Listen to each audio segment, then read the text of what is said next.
All right, are we good in the back? Can you guys hear me okay? Sure. All right, excellent. Well, let's get this rolling. Thank you for joining me this morning. So my name's Brennen Reynolds.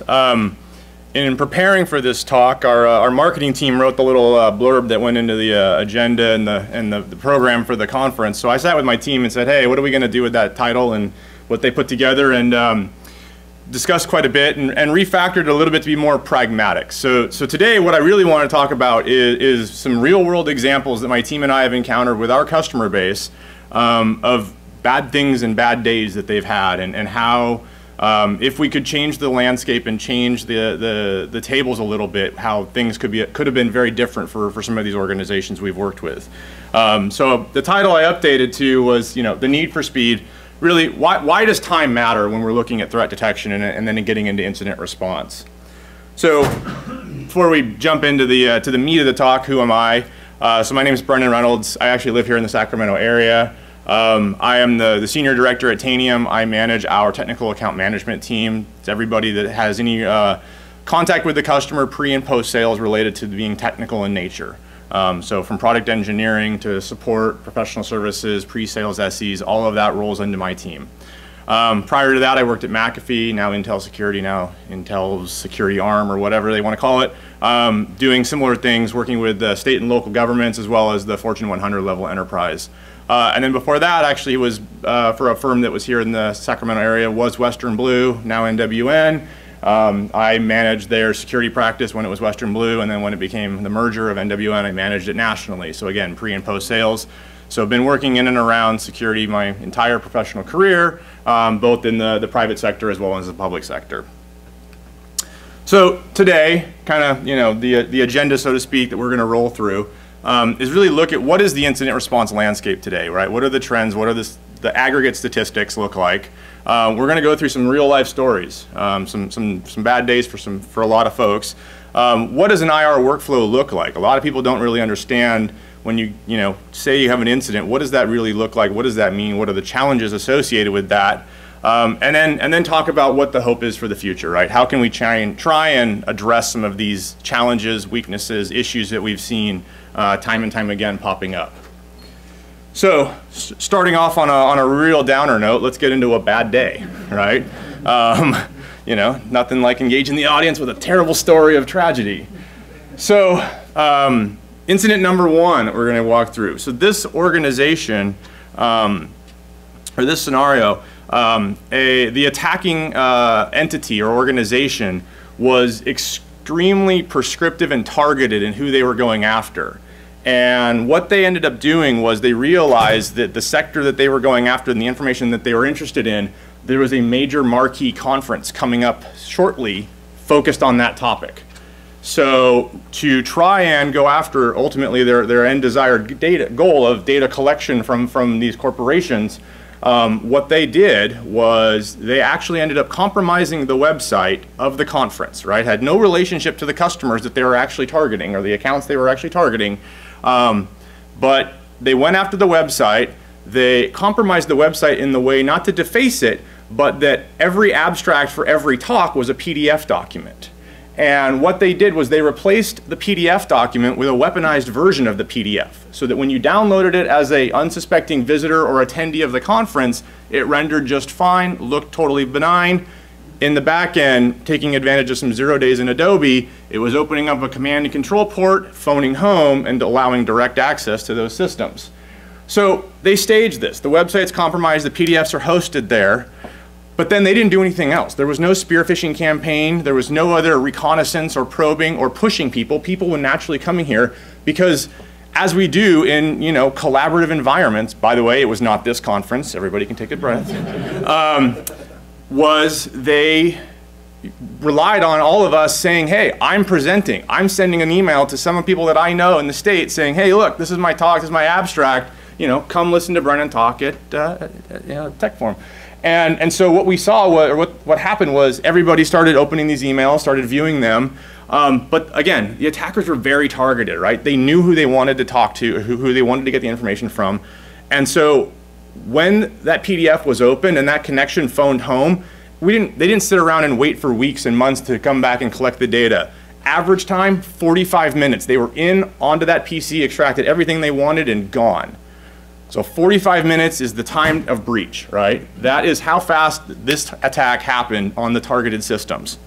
So given you have this potential for immediate consequences, if your tools, your detection, your monitoring, your response tools can't take that immediate response, immediate visibility, if you're looking at a report daily, too bad, right? If you're looking at a report hourly, too bad.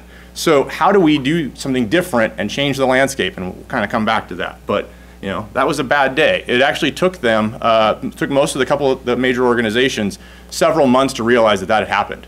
And then being able to rewind the clock, look back at the forensic data to determine that it was about a 45-minute window of attack. It took them quite a while to determine. So, you know, who is trying to ruin your weekend? It's a whole host of people, unfortunately.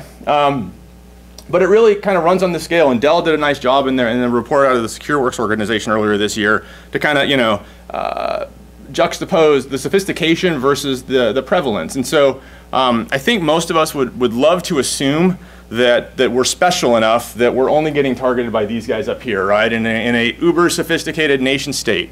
And actually in public sector, you may actually be more likely to have that than even some of the enterprise customers I deal with. But the majority of the time, really, we get down to this, you know, targeted, and I know I'm getting out of frame on the camera, but the targeted section is really where, you know, they have something, you have something of value to an adversary, right? Whether it's medical records, social security numbers, DMV records, things like that, you know, somebody wants that doesn't happen to be a full-powered nation state, right? So we're seeing more and more of the targeted going after different organizations. But as I mentioned, right, the current state of the state is actually pretty terrible when it comes to detecting incidents, right? Detecting an event that shouldn't have happened in my environment.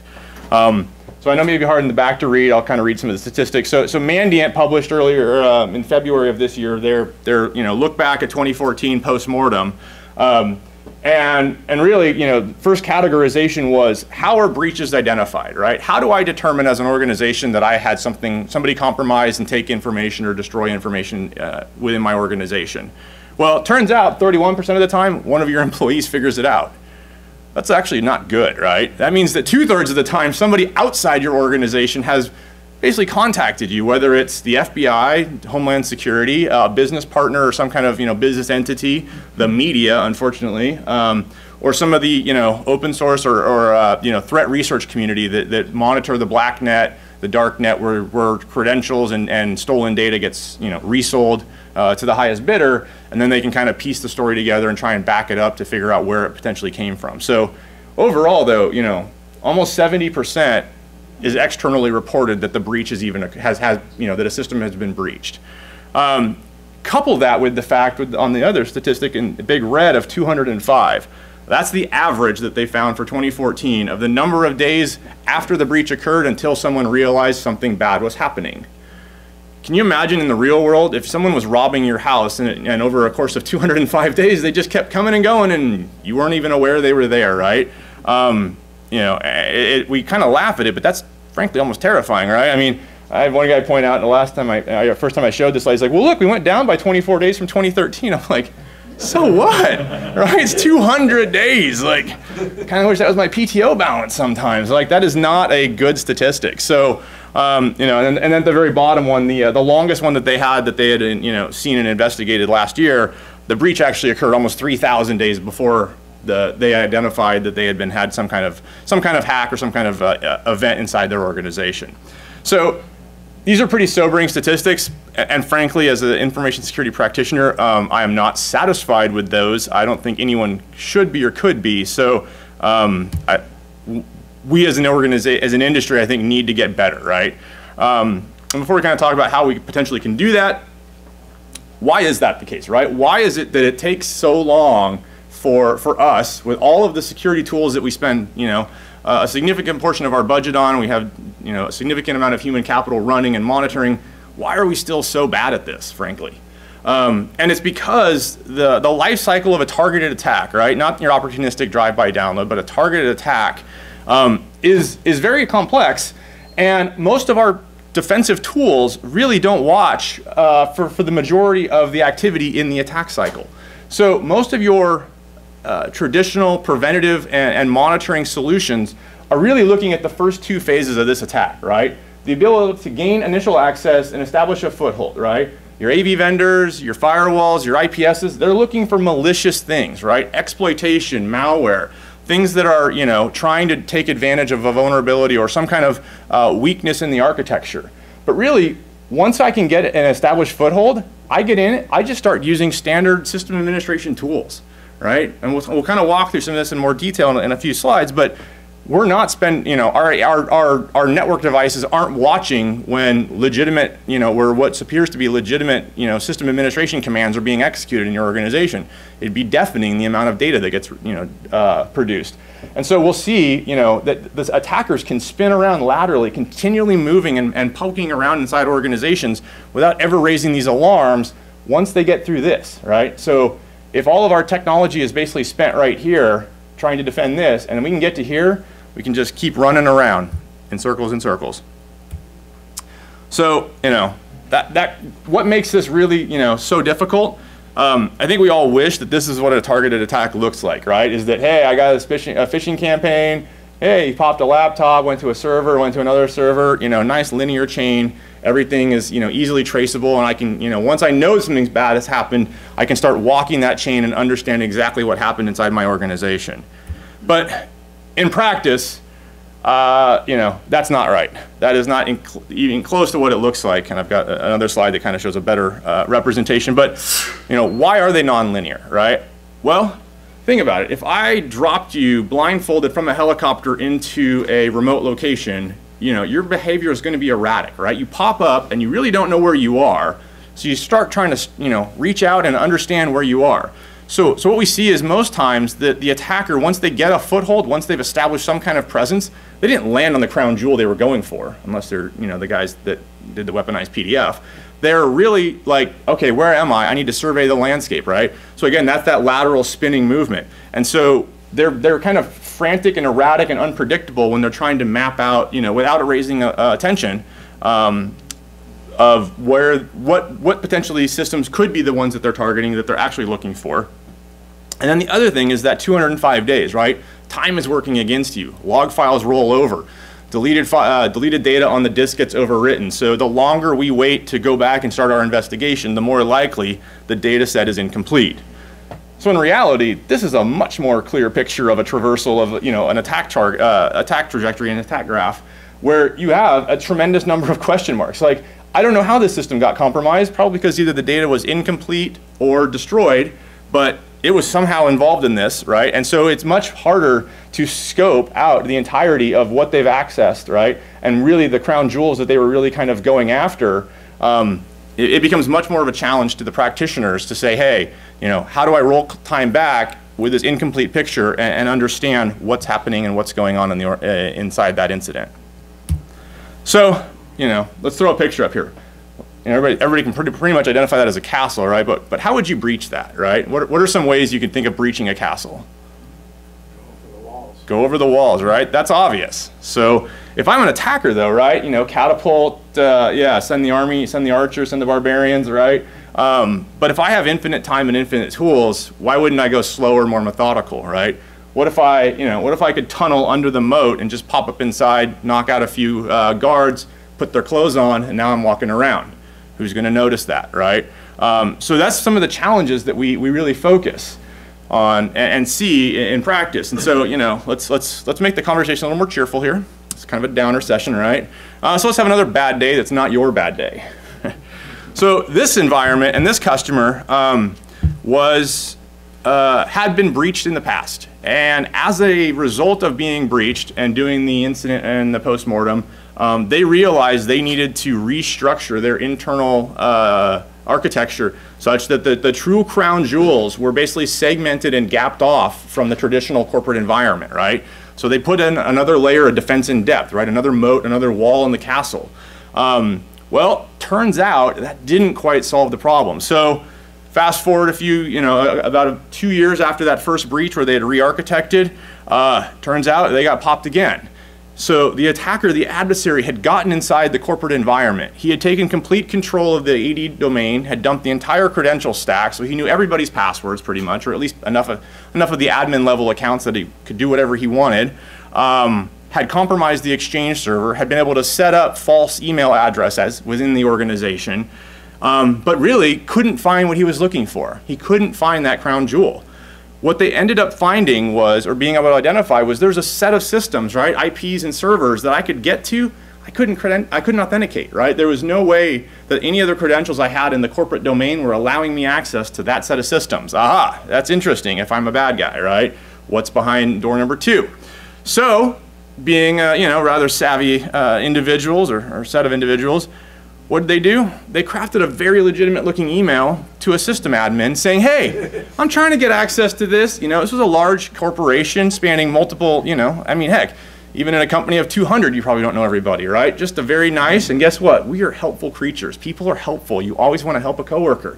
So I'm having some trouble trying to get in. Sure, absolutely. Here is your new account into the new air-gapped credentialed environment. So attackers got in, collected up the data they wanted, FTP'd it out, and it was about 8 years of R&D data that they took, probably valued in the billions. The way that this customer figured out that they had been hacked and that data had been stolen was they saw a counterfeit product being produced out of a country across the Pacific Ocean that looked identical, including the engineering defects that were built into theirs as watermarks. Bad day. So yeah, again, even with defense in depth, right? We have to respond before they breach the keep. So cycling around, right? That attack that they're just spinning and spinning and spinning, and our tools are pretty much unaware because, frankly, that's the activity you would expect to see in your organization. It may just be from unexpected users.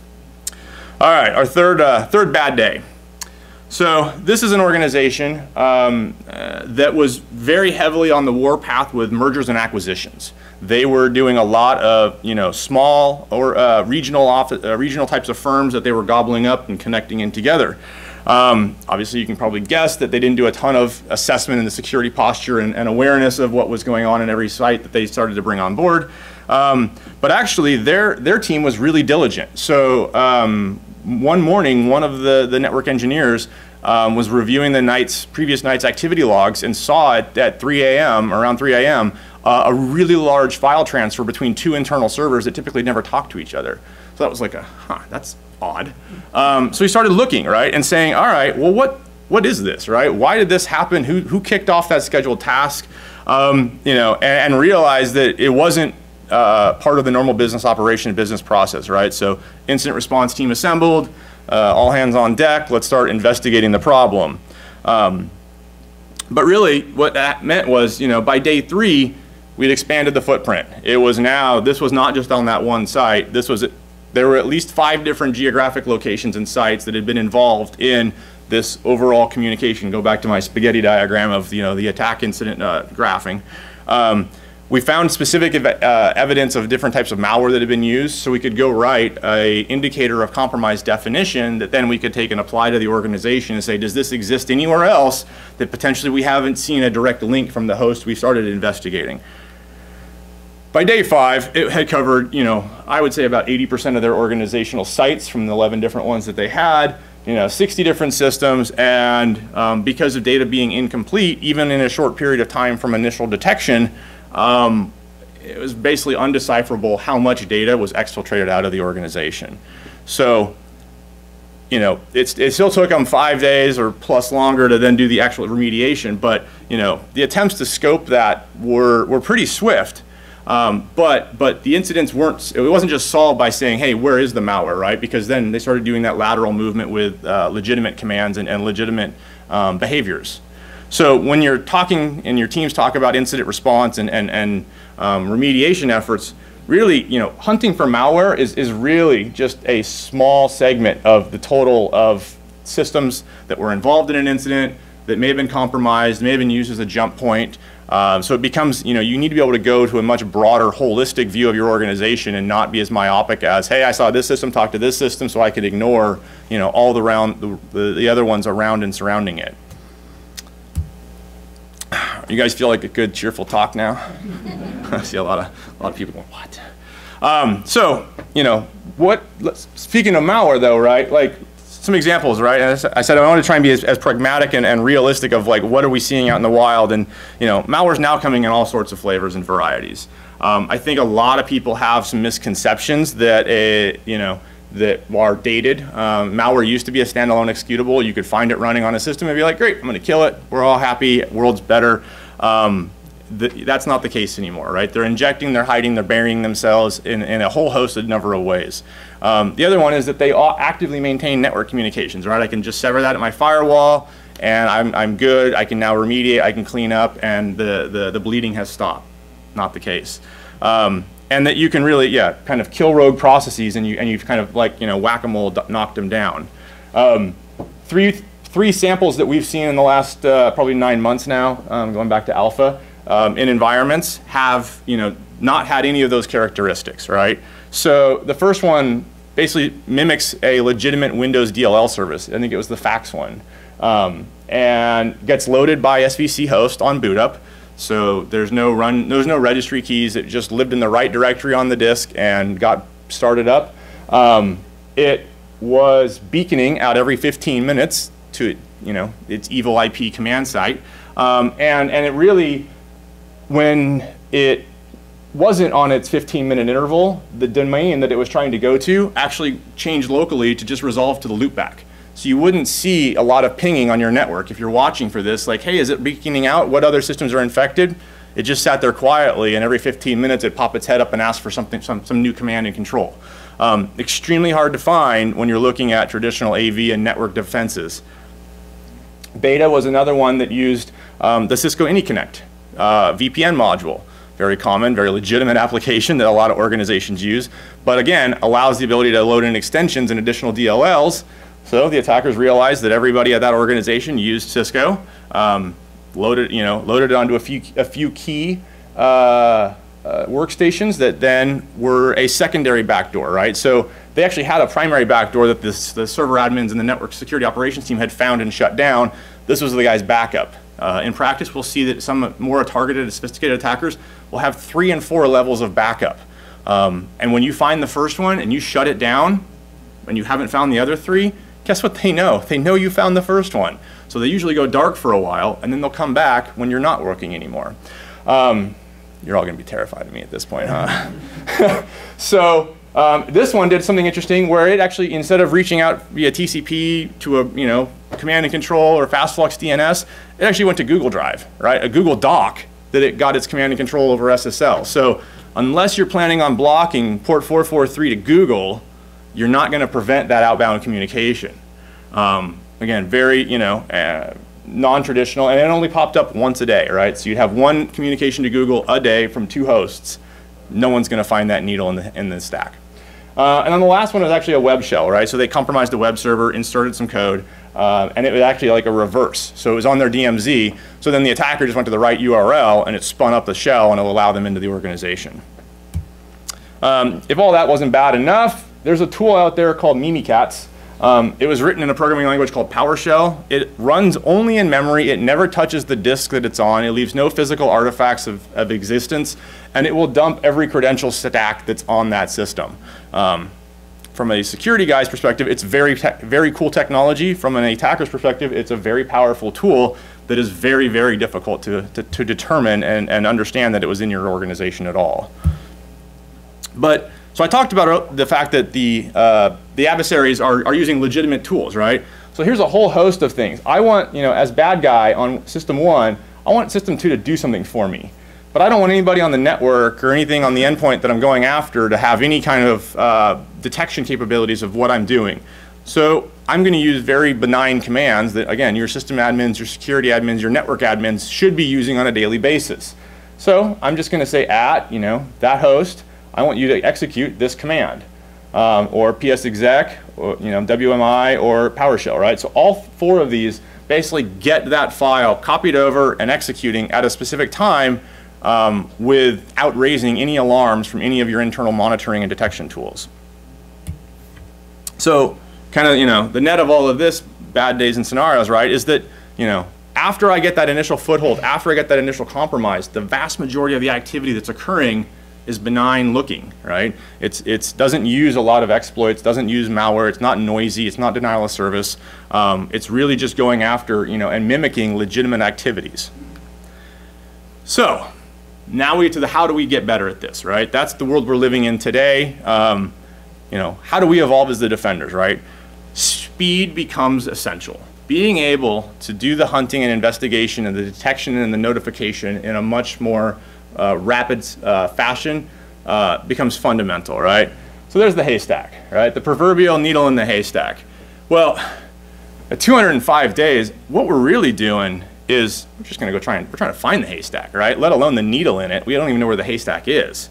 So we've heard that, our dilemma as the defenders is we have to defend everything, right? We have to always be diligent. But the bad guys only have to, find that one weakness, that one way in, and then our day is turned into a bad day and, used by some guy at a conference as an example. But really, there is the inverse, right? If we have the ability to go at speed and watch what's going on in our organization, then the attacker has a very similar credo in that the longer that it takes them to do things, the higher the probability of them being caught and observed, of being anomalous, being in my environment, right? And that's their dilemma. So every time that when they land and they start reaching out, it's sporadic, it's chaotic, but that's an opportunity for us to have visibility if we're fast enough to see, hey, something just happened that I've never seen before. What is it? Why did it happen? And begin the investigation process. So back to the haystack, right? Finding the haystack really is half our battle.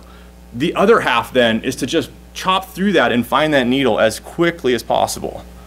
And what this means is we need to have technologies available and solutions in our organizations that allow us to do this multi-level incident hunting investigation type of workflow.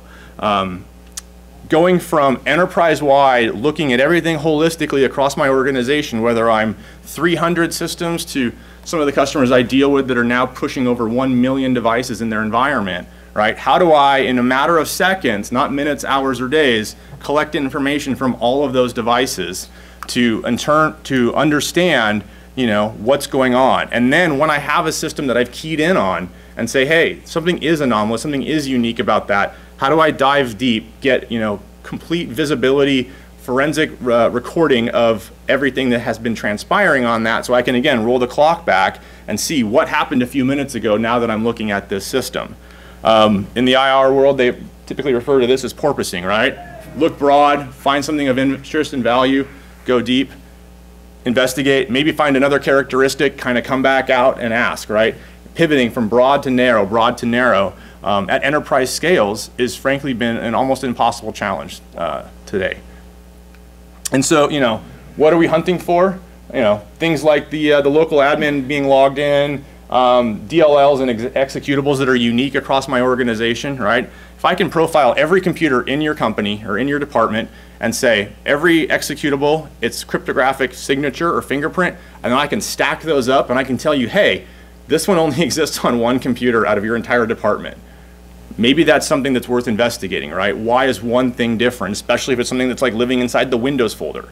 So then again, that was an enterprise question. Pivot, dive in. How did that file get there? Who accessed it, right? Where did it come from? Was it coming over the network? Was it just copied?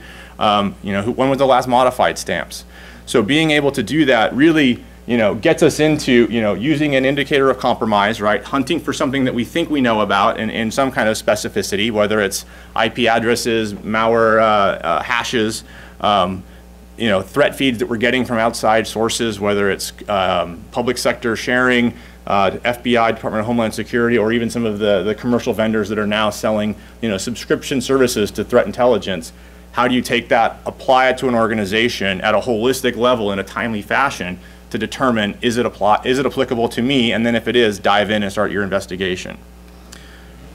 Once we start, I just mentioned it's called stack analysis, right? Being able to survey the entire organization for characteristics, right? What services are running across my entity, my organization? What's the certificate that signed that service? Looking at outliers, right? Being able to quickly identify what's what's not like the others, right? One of these things is not like the others. And then when we do have to do deep dive, right? Again, being able to go very, very deep into one organization's device. Oh, good, that's not mine. I was like, wait, I thought I muted it. You know, and being able to do the traditional IT forensics, the IT investigation capabilities you know, on a specific system, right? These are very, very expensive. They cost a lot of labor, they cost a lot of computation, and so we don't want to do them holistically unless we absolutely, you know, have certainty that a system is of value to us. So some of our challenges of you know, returning to normal, right? Ability to scope the incident. Again, trying to understand out of all of the systems in my organization, which ones have been impacted, which ones have been leveraged, where should I be looking for that needle in the haystack, right? Or where is what is the boundaries of the haystack before I start chopping into it? What is the risk tolerance for that ongoing compromise? Like I said, if you find the back door that they're actively communicating on and you take a, you know, decisive action to terminate that and shut that down, how confident are you that that was their only avenue into your organization? That may have just forced them to go deep and dark and then come back in 60 to 90 days, and, you know, when business has picked back up and everyone's back to their standard, you know, firefighting routines, doing everything else. Are there legal and contractual requirements? Do you have to stay up, right? A lot of my financial customers, they have to stay up. So even though they're being breached and it's an ongoing investigation, they know that they can't shut things down.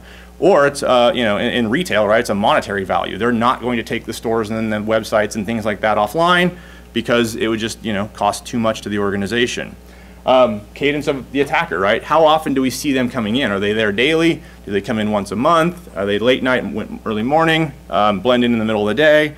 So again, all of these things try and have to be factors in understanding what we're going to do from the last one, right? The required cleanup tasks, right? How do you do that fast? To the example number 2 where they had basically compromised the domain. That organization had about 120,000 employees, and they needed to reset the passwords on every employee account at the same time. Because if they didn't, he could just start popping the domains that he, you know, the accounts he had to come back in. How do you plan for that, right? How do you plan to change every password on every system in your organization in a short period of time? That's a very, very hard challenge, right? And if you don't do it right, and you haven't completely removed their ability to come into the organization, you may have just angered them, which if, you know, you hadn't before, now you may have, right? So we have seen data destruction become as a, you know, a lashing out kind of second phase of an attack. So, you know, our ability to iterate quickly and rapidly through that hunting process and really understand what the scope and the magnitude is, what our decisive action plan is going to be, and then execute that becomes fundamentally pivotal. So to kind of wrap up here, going back to our 3 scenarios, right? The weaponized PDF. You know, in 45 minutes, what if our tools had been able to alert us to the fact that not only did we just have a connection to an IP address, that's fine. I mean, that's, you know, if you're alerting when a new IP is connected from your organization, right? You're just, you have job security for life, like trying to review those logs. But pivot and say, what if I was able to say, why is Adobe Acrobat establishing a communication to an IP address, right? That's not something Adobe does, right? The Adobe Updater does that, but the Acrobat application itself never does that. If you're asking your network security, your network perimeter devices, your IPS and your firewalls, all they know is that it may be on port 443 coming from a workstation on a high-level port. Your application-aware firewall has no idea that the application was Adobe that made that request. It just knows that a HTTP request or an HTTPS request went across the wire. So what if we could go in and actually get notified that, hey, this doesn't look normal, you know, and block that before that, or at least interrupt that process so that, you know, within 45 minutes, they hadn't just smashed and grabbed everything. Or in the social engineering, right, when they, you know, breached the outer walls of the castle and were running around trying to get into the keep, you know, look for that social engineering, look for the communication and all the lateral movement. I think in that case, the attacker had been in the environment for about a month, literally on a daily basis, doing that recon, mapping out everything. At one point, I think they even used like an Nmap scan to try and figure out where these servers were that they knew the data was on. And then the last one, right, the one site moving to 11 sites, you know, what if on day one we could have gone and asked an enterprise-wide question and gotten, you know, visibility into everything that was kind of happening and transpiring, and potentially, you know, reduce the magnitude of the impact, right? So just changing a small thing in every scenario could have resulted in a rather major impact to the outcome of the organization's, you know, the impact of the organizations. So these are kind of some of the questions, and I know you probably may not even know what Tanium is, but these are some of the things that drive us, right?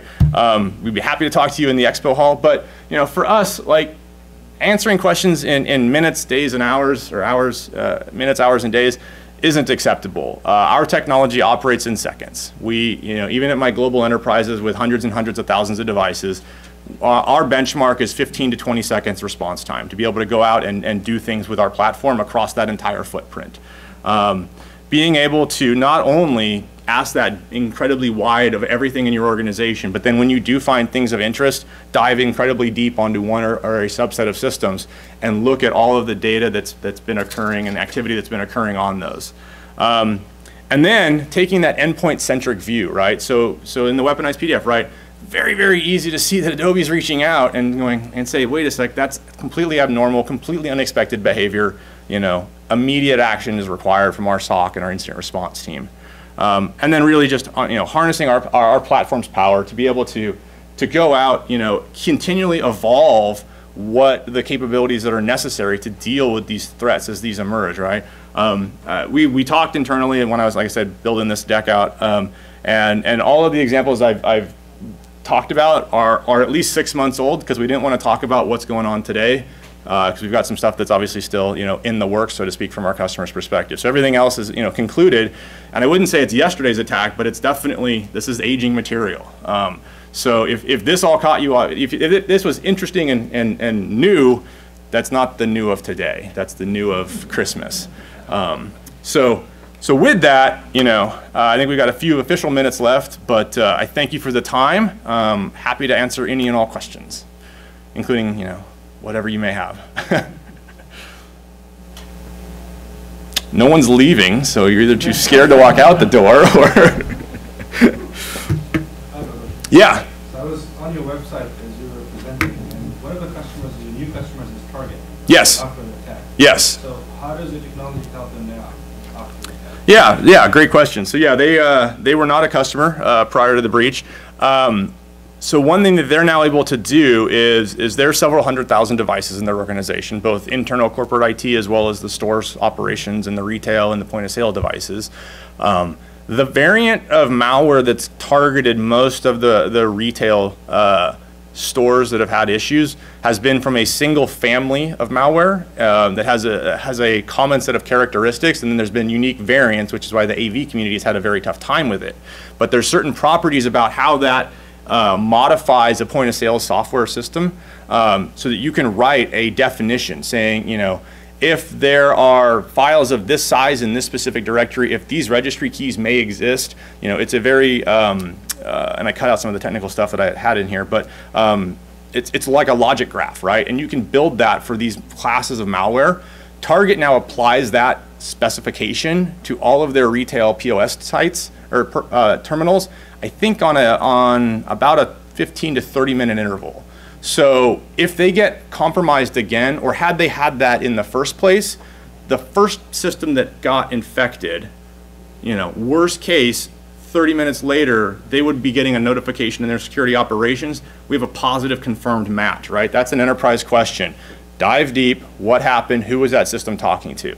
The other thing that they've been able to do is, and again, in the retail space, the POS terminals are very deterministic on who they talk to, right? This system should not be talking just randomly to the internet. You're not web surfing, hopefully, off of a point of sales.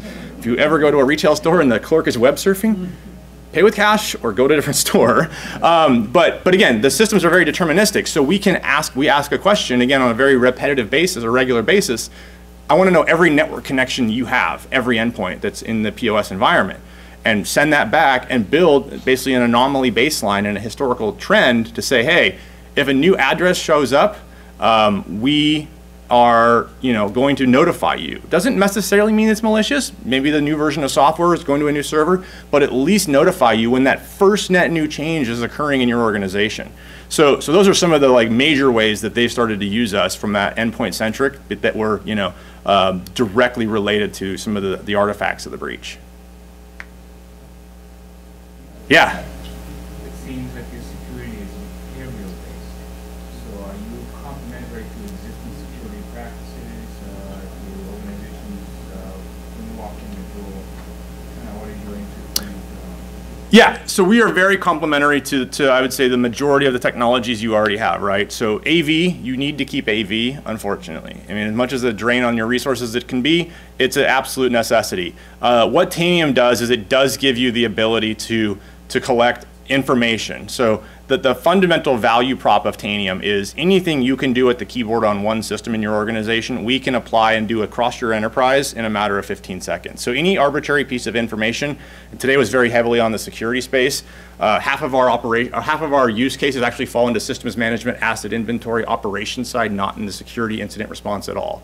So it becomes a true communication platform to be able to go out, collect information, anything you would want from a system, and then turn around and take an action against that system. So you would want to maybe quarantine, or in the IR case, right? If you do start to do that remediation of how do you go change things, block network communication to certain ports, terminate services or processes.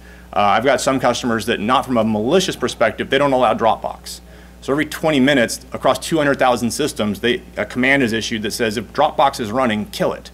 They had a few persistent users that kept reinstarting it, but I'm like, I'm sorry, I can't solve layer 8. You have to have a human discussion at some point, but we can programmatically prevent that kind of maybe data leakage in that case, right? Without being a DLP type of solution. So the platform is extremely vast and broad in what we do, and then today was kind of more just IR centric.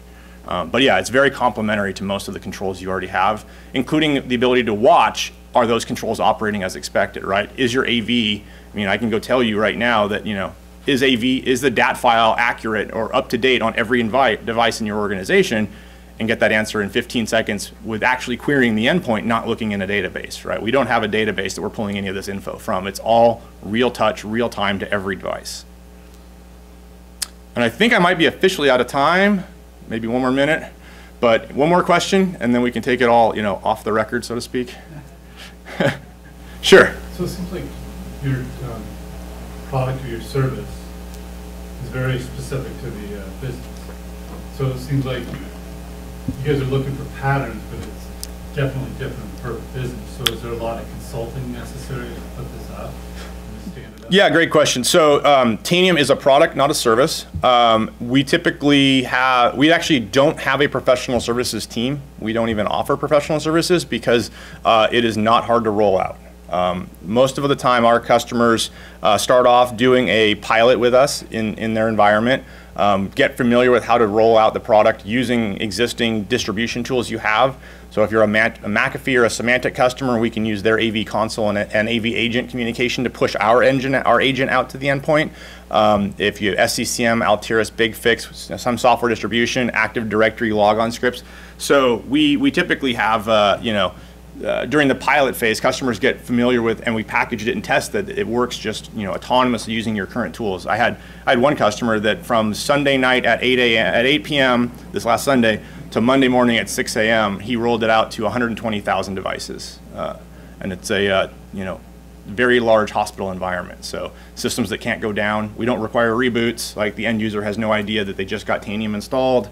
And again, from our back end, we manage from a very, very small footprint of servers. Like we physically can manage 1 million devices from one box. In production, we typically don't do that, but if you think about the architectures at your traditional tools, whether they're AV or systems management, you typically have dozens to hundreds of relay servers and file repositories. Tanium gets that down to less than a handful of boxes. So, all right, with that, I think we're officially probably wrapped. I'll stick around. Thank you all for attending, and enjoy the rest of the conference.